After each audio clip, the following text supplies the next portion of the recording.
नमस्कार मित्रांनो, आपल्या भारतीय लोकांना चाय पिण्याची खूप सवय आहे आणि ती आपल्याला अंग्रेजांनी लावून गेलेली आहे। कारण की सकाळी उठल्या उठल्या आपल्याला चाय पाहिजे, दुपारी केव्हा मित्र वगैरे भेटले तर आपल्याला चाय पाहिजे, किंवा संध्याकाळी आपण केव्हा टाइम भेटला किंवा एखादा मित्राबरोबर गप्पा मारायला बसलो तर आपल्याला चाय पाहिजे, किंवा रात्री झोपताना पण आपल्याला चाय पाहिजे। दिवसातून 4 ते 5 वेळा चाय आपण घेत असतो। आणि आज तर प्रत्येक म्हणजे गल्लीच्या कॉर्नरवर एक 10 रुपयामध्ये गुळाचा चहा म्हणा किंवा साखरेचा चहा चांगला मिळतो आणि त्याच्यामुळे सगळ्यांची इच्छा एक 10 रुपयासाठी चहा पिण्याची इच्छा होऊनच जाते। पण मित्रांनो, खरोखरच जर तुमचं लैंगिक आयुष्य तुम्हाला जर चांगलं ठेवायचं असेल तर हे जे गुळाचा चहा आहे किंवा साखरेचा चहा आहे आणि ते जर तुम्ही दिवसातून 4 ते 5 वेळा घेत असाल तर डेफिनेटली कुठं ना कुठं तुम्ही तुमच्या शरीराला काही ना काही रोग देता इतकं नक्की ठेवा, माहिती ठेवा।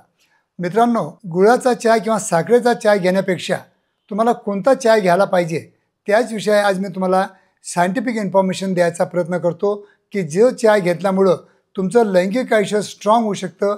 लैंगिक आयुष्य, शक्ती, ताकद, पॉवर मिळण्यासाठी एक चाय तुम्हाला मदत करू शकते आणि तेच मी तुम्हाला या व्हिडिओद्वारा सांगत आहे। तर मित्रांनो, मी आहे doctor Umesh, as a clinical sexologist. गेल्या 40 वर्षापासून मी प्रॅक्टिस करीत आहे। तर खरोखर माझे व्हिडिओ तुम्हाला आवडत असतील तर नक्की लाईक करा, शेअर करा, आपल्या मित्रांना पाठवा। तर मित्रांनो, नेहमी आपण घरचा चाय घेतो, साखरेचा घेतो किंवा गुळाचा घेतो, याच्यामध्ये कॅलरीज इतके असतात की दिवसातून आपण 5 ते 6 चम्मच आपण साखरच घेऊन टाकतो, जेव्हा की आपल्या शरीराला फक्त एका चम्मचची पर डे आपल्याला गरज असते। पण हे 4-5 जे चम्मच असतात ते एक्स्ट्रा कॅलरी असते, त्याच्यामुळे आपल्याला कुठे ना कुठे ओबेसिटी होते, आपलं वजन वाढून जातं आणि आपल्या कॅलरी आपण जास्त घेतल्यामुळं आपलं वजन वाढल्यामुळं कुठे ना कुठे आपल्याला लैंगिक क्षमता असते ती पण कमी होते। तर त्या व्यतिरिक्त तुम्हाला आज मी सांगणार आहे की त्याच्यापेक्षा तुम्ही ग्रीन टी घ्या आणि प्युअर, जर तुम्ही आयुर्वेदिक शॉपमध्ये गेला, प्युअर फॉर्ममध्ये तुम्हाला जर अश्वगंधा पावडर किंवा शिलाजीत किंवा कवच बीज हे जर तुम्हाला मिळत असेल तर त्याचे पाकिट घेऊन या। प्रत्येक वेळा मॉर्निंगला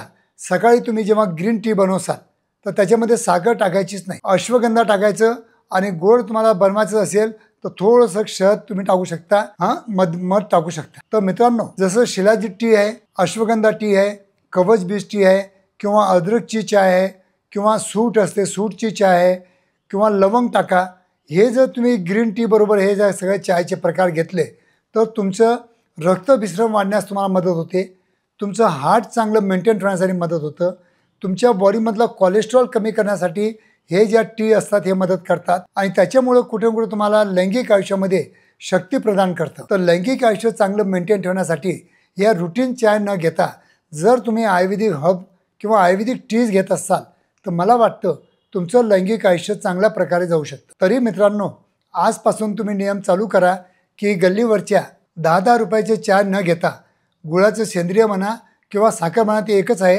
हे न घेता विदाऊट शुगर ग्रीन टी बरोबर हे जे मी तुम्हाला आयुर्वेदिक हर्ब्स सांगितले याचं तुम्ही त्याच्यामध्ये मिश्रण करा आणि तुम्ही 1 महिना 2 महिना घ्या।